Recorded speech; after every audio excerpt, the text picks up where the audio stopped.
Welcome everyone to AFTERBUZZ TV's review of Billions, Season 3, Episode 10, titled Redemption. Now stay tuned because we're talking about news, predictions, Chuck's Jeffcoat chase, and Bobby's money chase. Stay tuned. You're tuning into the destination for TV superfan discussion, AFTERBUZZ TV. And now, let the buzz begin.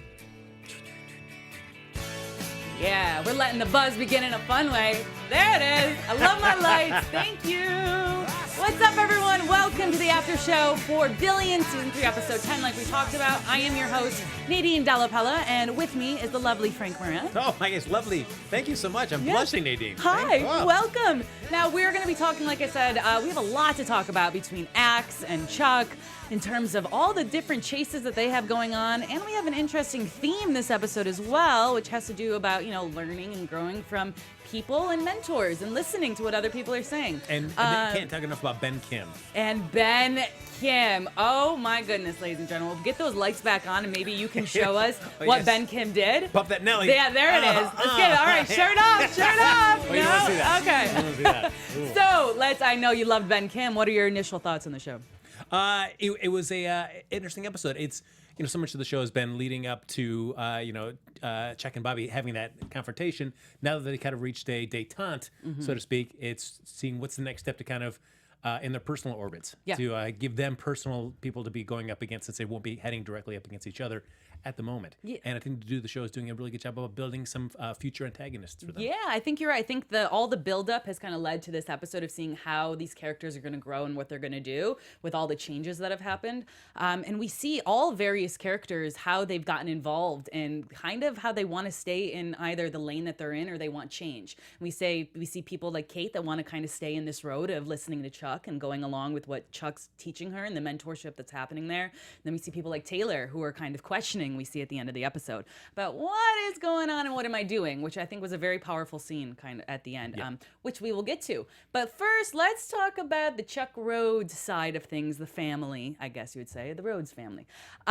We start off the episode kind of what we saw in predictions. And I mean, what we learned from that reporter during the meeting with him and Chuck is something that was crucial and what needed to happen in order for this investigation to go forward. That's the first bit that we need to know is what is Jeffcoat doing wrong? Yeah, maybe he's a horrible guy, but yeah, is there something legally that he's doing wrong that Rhoades can go after? What did you think about that meeting that happened in the creepy parking garage? Well, it's true. Yeah, it's what I do like. It was just it made it seem like Chuck was hoping to get lots of information, or at least forthcoming. Like, maybe you don't have everything right now, but reach out to all your sources or your contacts or what you've been having there in the newsroom, and then bring that to me. But it was just like, nope, I've got this little nugget right here, just on tap, waiting for you. Yeah, we didn't have to see the rest of it. So we got lucky as viewers. Right. The first guy that he contacts gives him all the info that he needs. And what's some damaging info, too, that there's a lot of money laundering happening. And, I mean, anytime you hear money laundering, and especially if you want to get the guy, he's going to get the guy and take him down. Yeah. So we see the reporter, and then we find out, so it's his brother. So his brother owns this massive church, and it's broadcasted all over his sermons to the entire country. And we hear all the crazy stuff happening and the deals that were made with various companies, especially a power company, to allow the power lines to go under the family's ranch. And that's how they made all their money, and they're continuing to make their money. How do you think that this is all going to come to play and come to fold? Well, it is interesting to see how it feels like at least they're the person that's kind of running their shell company. Yeah. He's on the lam, and if you're like, oh wait, how does he know that he should be heading off for the exotic foreign location? Oh yeah. He tries to leave. Yeah. But I feel like the janitor who opened that door to show him, like, hey, guess what? This company is really just an empty storage room. That scene. Let's talk about that for a second. How often do you think these hedge funds or places like this are just false and they're fake? I mean, is this a common thing you think that's happening that we just don't know about? I'm sure there's got to be somebody out there that's pulling a fast one, and that you got to make yourself look reputable. So get yourself just at least a storage room and a nice little sign out front, and you can pretend that you're really playing with the big boys when really you're just, either doing something illegal or shady. Man, and it was a broom closet. Yeah. Absolute broom closet. But I feel And, like that janitor, he's got to be the one that's got to be tipping them off. Because, I mean, I'm sure he's been told 1,000%. that, like, if anybody ever asks to see inside this company, you call us immediately. Well, that's the thing is when Chuck asked Kate whether or not they were, not using landlines and make sure that they weren't like connected, if there any way someone could trace them or see, they went in person and did this and found this out. Like, how were they able to get access to look at that unless they said that they were, a part of working with the government? Yeah. So I think that maybe they never really talked about it, but them showing, when we saw that they actually physically went there, I think that was the leak itself. Yes. Right? It had to have been. That janitor, as soon as that scene cut, that janitor went back to his little storage room, picked up the burner cell phone that he has, and then just called the number. Yeah. And said, "Oh yeah, somebody went and checked on this," and then that's where they started everything unraveling. But it's interesting that Kate never told Chuck that. Well, I don't even know if Kate even suspected that. I don't know if Are we just suspecting this? I feel like that's got to be the leak. That's the only way that information would have got out. Because the janitor is really the only other person that knows. Yeah. So, man, it's crazy. So yeah, so they're the hedge fund management company laundering all this money. And we find out that we finally get a chance to meet with this guy, who's the leader of this company, who's the one in charge of the account, taking control of all of it. And he's basically found in this crappy motel room trying to flee the country as soon as the leak happens. Now, how do you think he's actually going to go and testify when we need him to? Seeing how well connected Jeff Coat is, I feel like that's going to be. I could easily see a play out where that guy never makes it to the stand because something just happens to happen to him. I could see it playing that way, or I mean, I think it's going to be a game of chess between Jeff Coat and Chuck to see if this key witness can stay alive long enough to actually say what he has to say on a witness stand. Yeah. Well, who's someone who says what they have to say all the time and are actually really good at it, is a great podcast by Maria Menounos. You don't say. So if you want to have fun, learn, and grow in all areas of your life, for those of you who do, we have the podcast for you. It's Conversations with Maria Menounos, podcast edition. It's hosted by our AfterBuzz TV founder and drops every Friday on iTunes. Conversations with Maria Menounos features celebrity and influencer interviews along with secrets and tips on how to be better in all aspects of life, from health and wellness to career, relationships, finances, and more. Let our Maria be the big sister you've always wanted. Just go to iTunes and subscribe to Conversation with Maria Menounos for free. Be sure to rate and comment when you do, and let Maria know that we from the AfterBuzz panel, we sent you there. That would be very helpful. So it's Conversations with Maria Menounos, podcast edition, and make sure to check it out. Whew, that's great. It's fun. One thing I wanted to ask you real quick is that Jeff Coat decides to play tells Chuck, like, you know what? My wife's in town with me, and she's tired of yeah, we're going to get to that. Yeah. restaurant food. Yeah, let's bring that up. Do you feel like it's a power play, like, or just like, hey, I want to make you just cook dinner for me and my wife, so I'm going to make you do that? The whole thing about it just it shows his personality, and it just irks me. It's just, I don't like the guy at all. It's just, he comes to Chuck's office unannounced, talks about how crappy everything's going and what his plans are. And he makes a jab. Did you get that line? He's like, yeah, more than what you've done. Basically, like, this idea and, what Giuliani's done is better than you ever even have in your current position. And yeah, I think it was a power play. I think he was coming there and just kind of crapping on everything in his city, how he's not doing good with it. Oh, and on top of it, now you're going to cook for me too. And you're going to say yes. And you're basically, by say yes, you're going to suggest it.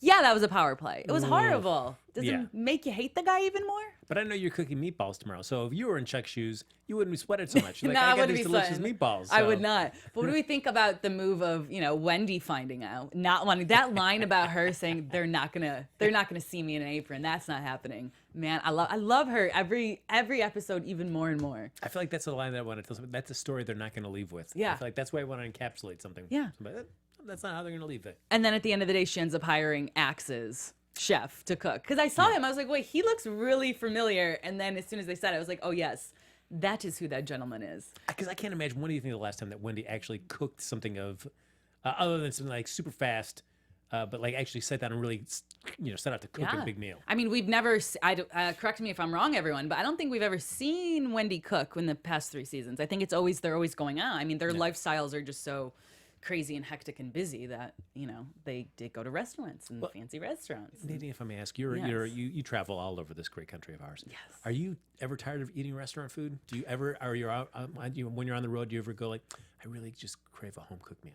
I mean, from time to time, but also some restaurant food can be better sometimes than a home cooked meal. I mean, if you have the money to spend, which they do, you can get a good meal. I think that was an excuse, but no, there is nothing like my mama's or my grandma's home cooked meal. Love you guys. Okay. Yeah, that's why I'm trying to recreate those meatballs. Yeah, so that was a crazy little power move that he did. And that entire time is just an intense scene as well with Chuck's tire getting blown out and him coming in late. Now, do you think during that scene when he called him out that, he was doing something else, do you think he had any idea at that moment, Jeffco, of what Rhoades was actually up to or no? It is tough because the way, they do that kind of like bait and switch with you where you feel like they set up that trope where they think they know what you're doing, Yeah. and then they turn it on. You're like, but because you're working on a big days for me, right? Mm-hmm. But I know Jeff Coda is smart, so I feel like he knows that Chuck is up to something. He might not know exactly what, but Yeah. especially what we get from next week. I feel like... Yeah, we see in the previews of that there's something that's happening there. Oh, we can talk about that later with Mr. Brian. Sneaky pants Brian over there. Yes. Oh, goodness gracious. But yeah. So it was just, overall, it was just this crazy power play that Jeff Coat was trying to make over Chuck. And he thinks it works. In reality, it just, I think, lit the fire under Chuck's behind a little bit more. Yeah, between that and him wanting to start federal day. Yeah. Where to prosecute these really tiny little crimes and just making it a federal case instead of the local. Yeah, and I think all of that just shows, I think the reason why they discuss all that just shows how horrible of a person he is, even more so than we already knew. And then also just like why Chuck even more so wants to kick this guy out. You know what I mean? It's like it all just gives, the more lines they feed this guy that he says, that we hear his personality more, the more you're just like, I cannot wait for the day when redemption happens on Chuck Jeffcoat. So throughout all of this though, what do you think about how Chuck went behind Kate's back to talk with her father? Do you think that was strategic? Did you think that Kate was actually going to, when you're watching, Kate was going to forgive him or no? Well, I also felt like when she mentioned it to Chuck, like, you can't talk to my father, I have to keep my father out of this, the way she first framed it made it seem like I can't do this. So while not explicitly, if you're telling somebody well, then that also could be interpreted like, all right, I know you can't, Kate, but you're kind of giving me the implicit kind of nod to like, but I could go talk to him. So that you caught that. So I didn't catch that. So, hey, maybe I just need to open eyes up more. But, okay, so you caught that then. Because when I saw him there, I initially was just like, Chuck, going back to your old ways of me, like, kind of being on the fence if what you do is right. But, he had to do it, though. He had to go and talk. He had to get the more info from her dad because her dad is so knowledgeable about what happened. He was there. He knows the whole secrets and the deals. And I do like that. It's a philosophical discussion. I can't tell you the details. Yeah. But we're just talking a philosophical discussion about land rights and eminent domain placed on properties and stuff. And where to look. And it's huge because it shows that how many enemies Jeffcoat has made. He has made not only with Chuck, not only with people that we interact with every episode, but also now, Kate's dad and all the people that he works with. They all know the shady stuff that happened. And that's why he's so willing to have the philosophical talk with Chuck about it, because he wants to see him go down too. I feel like that's the danger if you decide to operate like that, whether it be personally or professionally.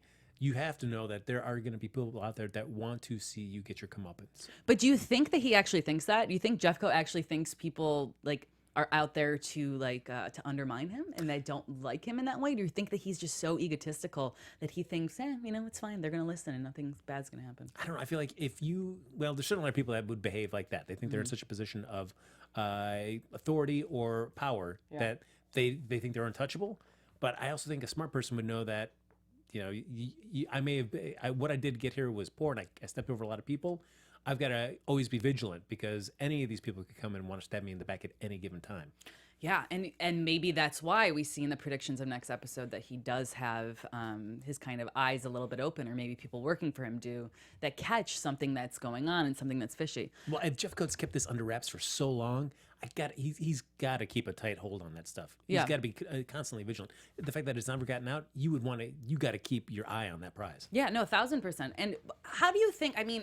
Everything that we saw from Kate going to the broom closet, right, to the broom closet to go and check out the company, to Chuck actually going to the house of Cutler Management's the liaison that's helping with that account. He goes directly to the house. I know that he took a rental car, and I know that it wasn't in his name, but still, I feel like those tactics are also great ways to get exposed so early on in this investigation. I feel like maybe they just didn't show us other things, but I feel like immediately to go put your face in the center of all of this is kind of, it's a little shady, and I wouldn't do it. I would definitely, I would have brought somebody with me to let them be the person. And then once you can get Cutler secluded by himself, then come in there and talk to him. Exactly. Yeah. But you're right, to go up there and I mean, that the house cleaner, that's another person that could rat him out. Precisely. And I feel like this is the same thing we saw with, he just has such this vengeance against Jocko now that, Jeffcoat, sorry, Jocko. I put Jock and Jeffcoat. Jocko. We could just call him Jocko, and I think that'd be easier for everyone than saying Jocko. Yeah. That dude, right? That dude. No, just kidding, guys. Yeah, so I think that the way that like I was saying, Chuck handled the whole Axe situation, had the vengeance against Axe, is the same thing that he's doing now with Jock, because he's kind of has his, I think maybe his guard down. He'll just go straight ahead and just do it, show his face without thinking a lot of times. So we'll see kind of what happens with that. Well, certainly, and we can talk more about this in certainly predictions, but just given Brian's little bit of reaction when the FBI agent comes back, given how this is where Chuck's, the way he got rid of Brian in the first place is going to come and bite him on the ass. Yes. No, completely. So we will see what happens with that. So I think that's it for our Chuck's segment. Anything else about what's going on with Chuck? No. Yeah, he's, just, we'll see what he's going to get that Jack Jeff coat. See what he's going to get into. Now, before we start talking about the Bobby world, we would love for you guys, if you guys love this podcast, if you guys love watching us, please give us a 5-star rating on iTunes. Please comment. Please let us know how we're doing, what else you guys want to hear, what else you'd like for us to talk about. I'm always talking back in the comments and liking stuff that you guys are posting. So thank you very much, and we appreciate all of the support. I will say, just as we transition to more Bobby's side, I feel like it's a little different where Chuck's, what he's chasing. Certainly, Jack Jeffcoat is not a great guy. Yeah. But I also feel like what he's having Chuck prosecute, or what he wants to kind of dictate in terms of what he's looking after, is pretty crappy. So while Chuck may have some other personal stakes, but I also feel like just as a larger part that Jeff Jeffcoat is somebody that is not well suited for that job, and it doesn't have the public's best interest. So I feel like Chuck going after him is not just for his own reasons, but also just for the betterment of just the public. Yeah. Whereas as we're going to Bobby, what he's doing is definitely just more for himself. Yeah. And I think that I agree, and I think Chuck should be going after, and I love that he's going after this for a good cause and a good reason. This is why he was a lawyer, to get bad people out, bad people in trouble. But I just want him to be smarter in his tactics. Just be a better detective and investigator person, please. Then thank you very much. So how Chuck was chasing Jeffcoat, Bobby this entire episode was chasing money. He was chasing the money to get it back into Axe Cap because of everything that happened. As we know, their finances were a little weary, and so they were trying to get money and be good for the quarter and for the year. But first of all, let's talk about the fun stuff. Let's talk about Ben Kim. Boy, well, I mean, he had that little, I'm sure you talked about it last week too, about his moment standing up to Dollar Bill, which was awesome to watch. And then you kind of see where you can have that moment of confidence, but then you backslide slightly. And that's what happens to him in this episode. Yeah, and we see the mentorship. Like I said, it's like every single person. Kate, we just talked about, Kate was learning from Chuck, and we saw many instances where she's like, wow, or he's like, wow, yeah, I trained you well. Oh, hey, great reference. And she's like, yeah, but maybe you taught me too well, and maybe later on this is going to come bite you. We see this with Wendy kind of mentoring Ben and giving him all this advice, even taking him on a walk. Like, this could be what your future is like if you basically bulk up, man up, do a very impersonal public thing. What did you think of that song choice, Nelly Houghton here?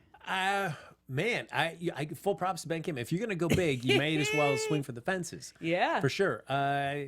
So, when you see all the way the scene that was playing out, I mean, and you knew where it was going, it was just a great convergence of those two storylines coming together for a really fun and comfortable moment inside that elevator. And you see in the elevator too, though, you see Bobby smiling and you see Wag smiling. They know that this is going to shit. You know what I mean? It's like, at the end of the day, it's like, what else can you do? And he's literally has his shirt off. You just tried to like close this deal for $500 million. It's not gonna land, so you just gotta sit back and smile and enjoy the journey. And I think I appreciated those smiles and laughs more than anything this episode. I did like that it did not. You didn't see like Bobby like put a hand on Ben Kim's like stop. Nope, they just let it ride out all the way. Just imagine. I mean, sure they're what maybe 65th, 75th floor, just and that all the way down. Oh. Down to Nelly Hot in here. Please, everyone, let us know what you thought. Let us know if there are other song choices that you guys think Ben should have danced to. I think it was an absolute perfect choice. And I wonder, did Ben Kim have it timed out where that's if they did not get interrupted by stopping at any other floor, that the song was going to end perfectly as they got down to the first floor? Or did it stop sooner and then there were several floors where everybody was in silence just You want to down. see the full thing. You want the Yes. extended cut of Ben Kim dancing. I do. So writers, producers, if you guys are watching, please send that to us. Please send us the unedited version as well. We would love to see everything that happened there because that was fun. But I like where it ended up for Ben Kim, where he, for somebody that when he's put under pressure, like we saw in the bathroom, he folds. But that moment where he's made his first kind of step to be a little bit more bold in the elevator, but all come to a head as he's getting chewed out in Bobby's office. And then it just all, it's always great when you see that the camera pushes in, the music kind of builds, and then boom, you see Ben Kim finally click in and deliver his deal. Right there. And I think it showed this episode too, just how valuable Wendy is to the company. Like we always see, I think she's gotten caught up in the whole craziness of the Bobby and Chuck's fiasco that now we can kind of see back again why she is so, like I said, how she's so critical to the thriving of the company. Yeah, sometimes people don't listen fully to what she's saying. Don't do it so publicly in bad situations. Do it in a good situation, a good time, not in an elevator with people that your company's trying to make a deal with or in front of your boss. Like, why did he choose? Sorry, we keep talking about Ben, but I just need to talk about him. It's like, why would he choose in front of Axe and Wags and not in front of like Dollar Bill and Taylor? Like, what? Yeah, but I mean, I guess if you're going to go that big, you may as well show the bosses of the company, the big dogs. Like, guys, I'm somebody that you should be paying attention to. Yeah, it was beautiful. Yeah, I mean, you hope you have somebody in your life like a Wendy that would spot that you're insecure, that you're underperforming for what you're capable of, and give you that tough love talk. That like, hey, you can achieve more, you can be better. Yeah. You just need to get out of your own way. You need to get out of your own way, and it leads him to actually being able to say what he's been wanting to say about this crazy deal and merger that he had discovered with rental car company. And it actually is something that's going to help lead Axe Cap out of the horrible financial situation that they're in. It's actually going to help them or be a part of helping them. So he gets back into good graces with Wags and Axe. All he had to do was speak. All he had to do was say it. And thank you, Wendy, for allowing him to do that. Yeah. I think it was great. I know we spent a lot of time on Ben, but I just felt we had to. Yes, and so that's it. Story. And you know what? I agree that I did that. I'm happy that I did that. So F and Ben Kim, man. F and Ben Kim. So, I mean, well, number one, what's happening is Grigor, he took out half of his money.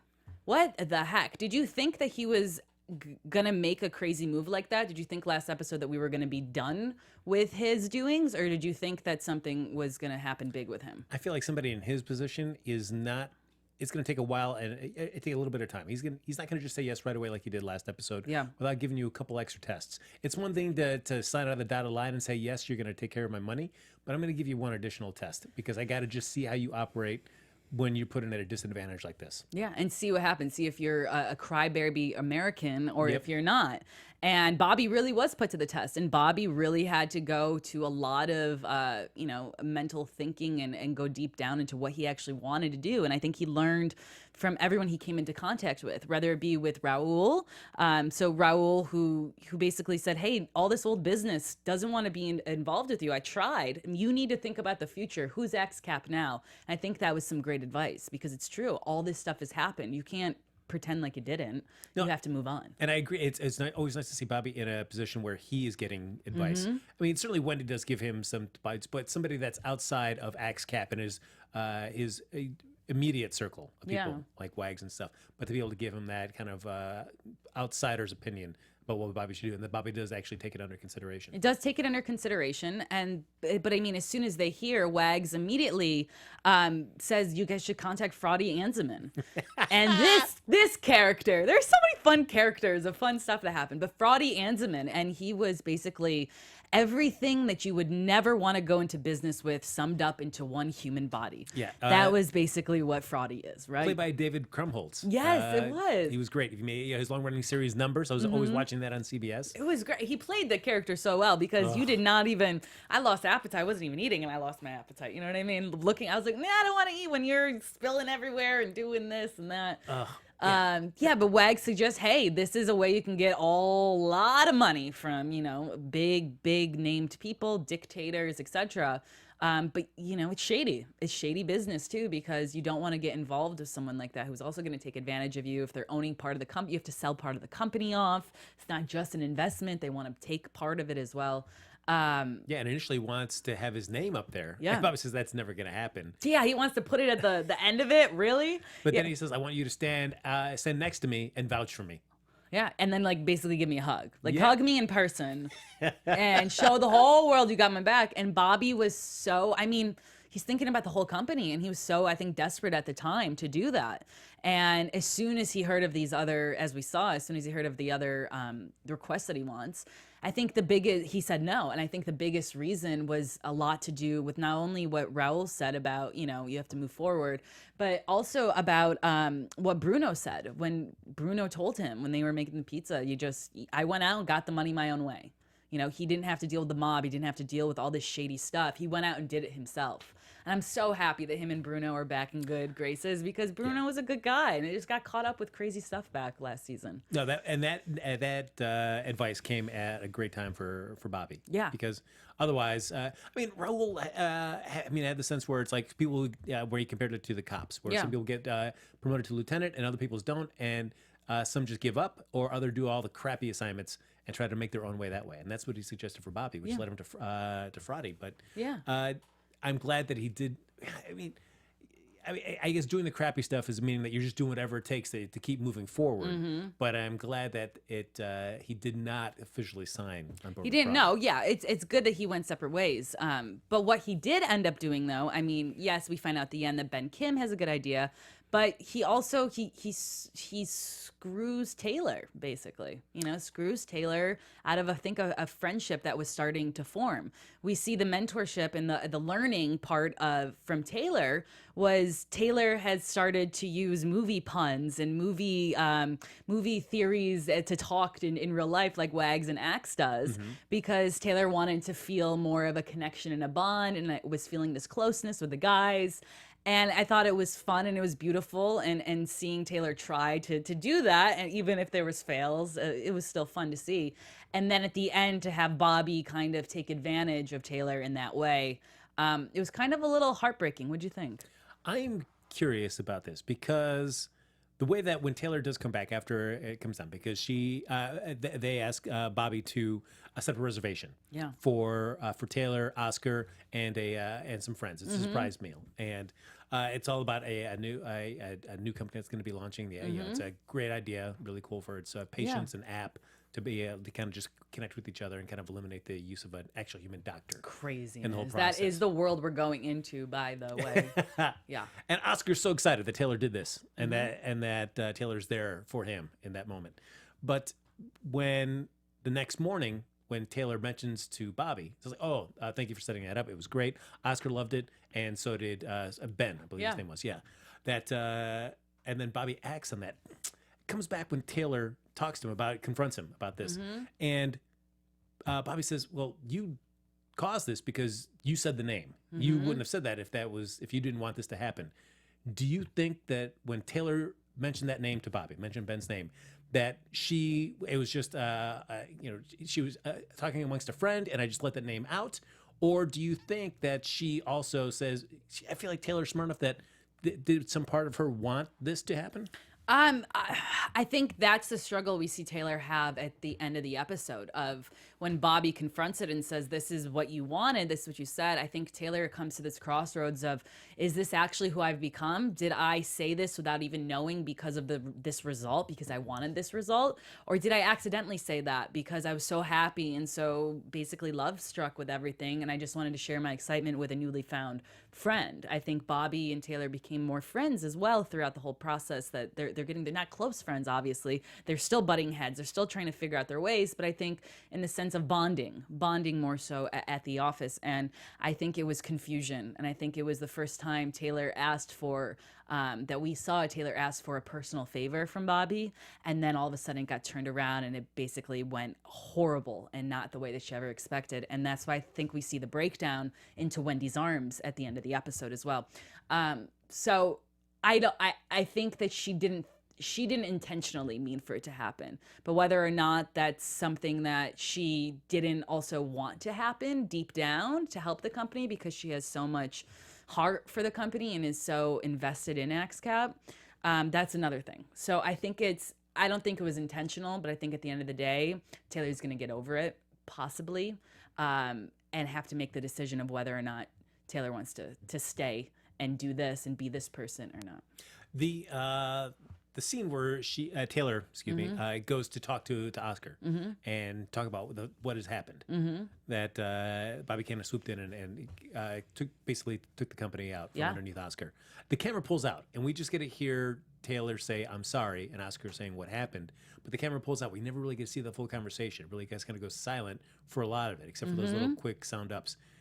Did you like the way that they kind of handled that conversation? Would you rather seen that full conversation play out? I don't think I needed to see it. I think you're going to see heartbreak. I mean, from what we see of Oscar, I think he seems like a good guy. I don't think he's going to get like fiercely angry, but I think he's probably going to end it and know that maybe, in my opinion, no. And I think that's also end it knowing that the relationship that he has with Taylor is too close to business and how all that stuff gets muddled and how now he's out of that much money, couple $1 billion for like, that's a big chunk of money for your company.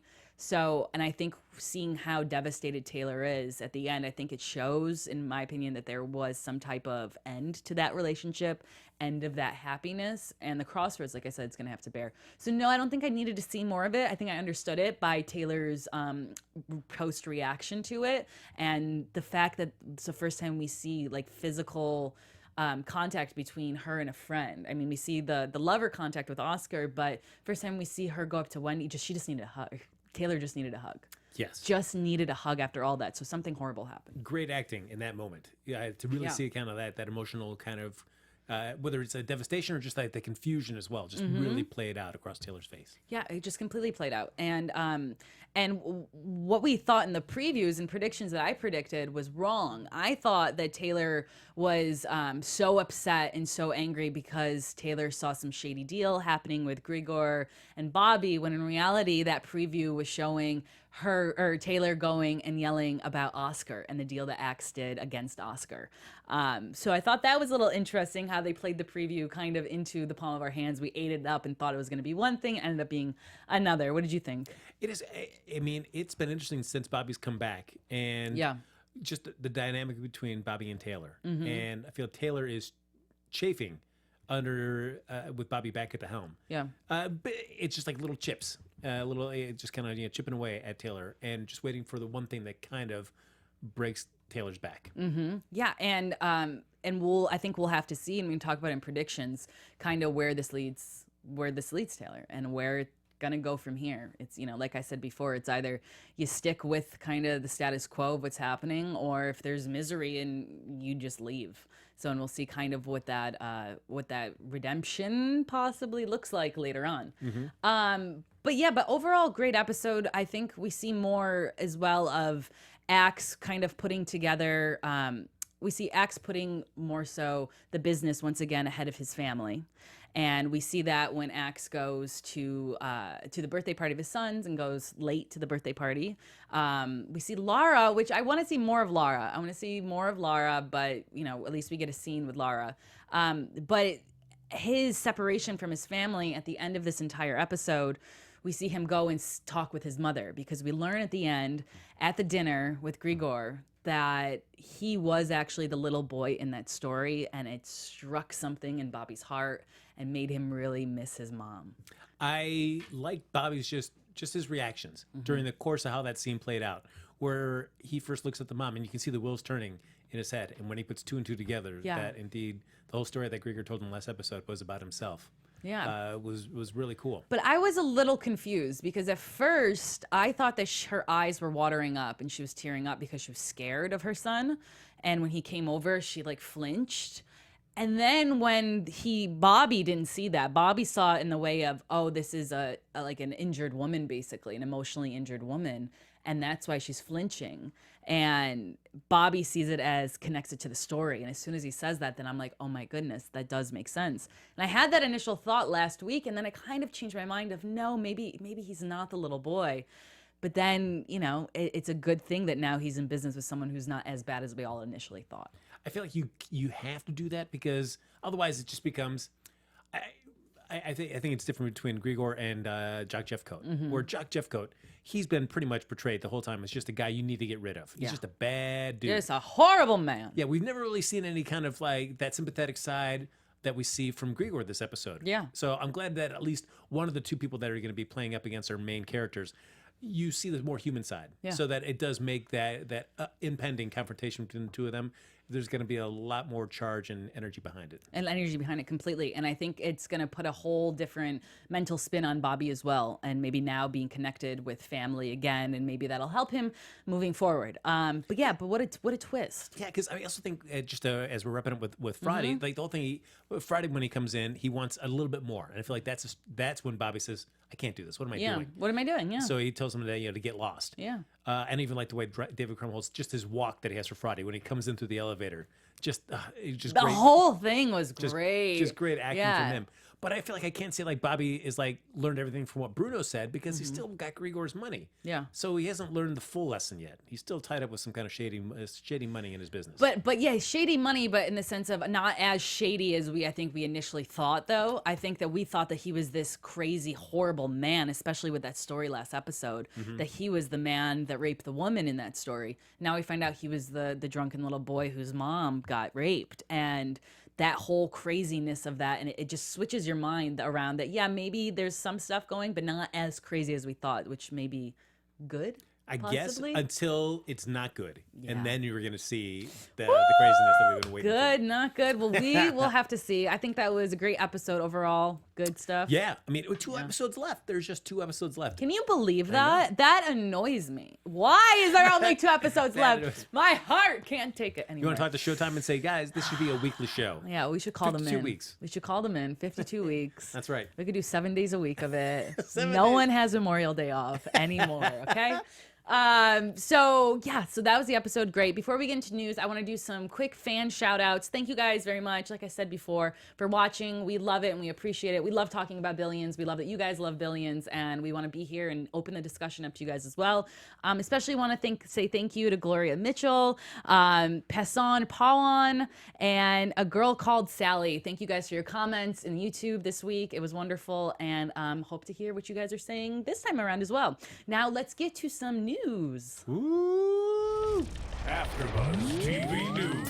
So, Damian Lewis, who is our lovely Bobby Axelrod, he always has fun on Twitter. And on Twitter, he's a huge also Liverpool Football Club fan, like massive. And he's always tweeting and talking about soccer and everything. And so he went to Kiev. He went to the championship this past week to watch them play. Unfortunately, they lost, but he tweeted out something I think was fun if it's actually true. He goes, shit, if it's true that the charter flight back to London was delayed because I forgot to let them know I wouldn't be on it, then I apologize to all my London Football Club fan brothers undeservedly. Last thing you needed after Heartbreak in Kiev, sorry. So he forgot to tell people if this story is actually true, and the plane was late and he held everything up and he wasn't even there. I guess it also shows that's kind of a typical Bobby Axe move, though. That like, yeah, whatever, I'm the boss here, it's cool. So I thought that was fun. Sorry they lost, Damian. Hope we'll root for them next time, right? We'll see how many people on that charter decided to now buy their own jets. Buy their own jets and do a true Bobby That's thing. right. Yeah, exactly. So that is what I have for news now. Kevin and Brooke, they will be back next week. And so Kevin has our fun segment of Millennial Translator. So I am a millennial and I can't do the translation here. So we'll wait for Kevin next week and he'll give us a full translation of everything that we missed this episode. So you guys stay tuned to see that. Now I think it's time for some predictions for us. I love it. Let's predict. Predictions. And now, your AfterBuzz TV. Does that scare you? Yeah, it scared me. It's like remind I'm you scared. like more Halloween or anything. Ah! What's behind me? Something's gonna pop up. So what are your predictions? Let's start with you. Well, I mean, I feel like the biggest one is, Brian. He's gonna. I feel like we know where this is going. As soon as he heard Chuck's names mentioned, and he's like, "Oh, wait, there's a way that I can stick my nose in there and screw Chuck over." I'm going to, which is going to be the worst thing that can happen for Chuck in the situation. Yeah. But I mean, Chuck kind of reap what he's gonna reap what he sows on this one. Yeah, exactly. That's why I was saving the whole Brian talk for later on, because it is just about predictions. It was just kind of a one little scene of that's just going to be a lead up of Brian now getting heavily involved. But my question to you is, do you think that Brian's actually going to be harming Chuck once he finds out actually that there's real basis to now this new investigation? Do you think he's going to actually start helping Chuck? I feel like he's going to try to screw with Chuck at first until he finds out the width and breadth of this investigation, that there really is merit, and there is a reason to get Jeff Coat out of there. I mean, I feel like that Brian has no love for Jeff Coat either. Yeah. So, but the fact that he's also got I feel like that's not going to stop him from at least giving Chuck a little bit of a hard time at first. Oh, of course. I think initially it's going to be hell, and we see that in the preview too, that Brian kind of stands up for wanting to go after whoever's trying to undermine Jeff Coat. But yeah, I think at the end there has to be some twist of that. There has to be something that kind of leads them to working together again in a positive way. Well, it's going to have to be Chuck. Yeah. It's sucking it up. Sucking it up and listening to Brian. Yeah. Yeah. Well, I feel like for as public of a dress down as he gave him when he fired him, he's going to have to do as public of an apology. Oh, I don't know if he's going to apologize. You think he's going to apologize to Brian? I feel like you can't give a guy that kind of dressing down and then all of a sudden need his help and expect that you can't do anything. That's a good prediction there. A public apology from Rhoades to Brian. What are we getting into here? I feel like you got to. I mean, the way that this show operates and the way that these people and my word is my bond kind of deal, that Brian would expect, like, Chuck, you got to come out and just say that you were totally wrong about what you said about me in front of all of these people. Woo, we'll see if that's a crazy prediction. We'll see if that comes true. And then we see on the Axe side, we see Axe threatening Taylor that Taylor's replaceable. And we see that coming to head even more so. We see, we saw this episode, like I said, Taylor trying to get in and good buddies with them, with Wags and Axe, and then it kind of all falls down and falls to crap. And now we see the tension, I think, going to build up even more. Do you think Taylor is replaceable? I think anyone's replaceable with training from Axe. I feel like a lot of people want to work under Axe, and if Axe mentors you and trains you, yeah, you can be replaceable. Wags, no. There's nothing like the bond that the two of them have, and I think as much as Wags needs Bobby, Bobby needs Wags in a sense to be there for him as well. So no. Any more? You got me? I got 25 questions. You got this going? That's only Ben Kim. I mean, I feel like... Ben Kim, never replaceable. Dollar Bill. Dollar Bill? No, I don't think Dollar Bill either. I think there's such strong loyalty there to the company, and that you can't just take over. That doesn't happen overnight. That's a long-term investment that man has in the company. As much as we don't like his personality and we don't like who he is, no, I don't think he's replaceable. Okay. Yeah, but Ben Taylor... Kim. Okay, Ben Kim. I say yeah, he could be replaceable, but I love him. I don't want to replace him. No, wait, man. I think he's a smart guy. He's good. He's great. He's awesome. Because that elevator story is going to be a story that's going to be told for years, forever. Yes. Everyone's going to know about it too. Yep. The Ben Kim, Nelly. Ben Kim, hot in here, Nelly.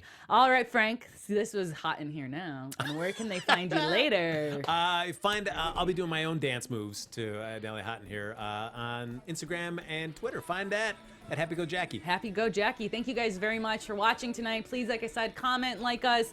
Let's talk more this whole week about Billions, because one night a week is not enough, especially for me.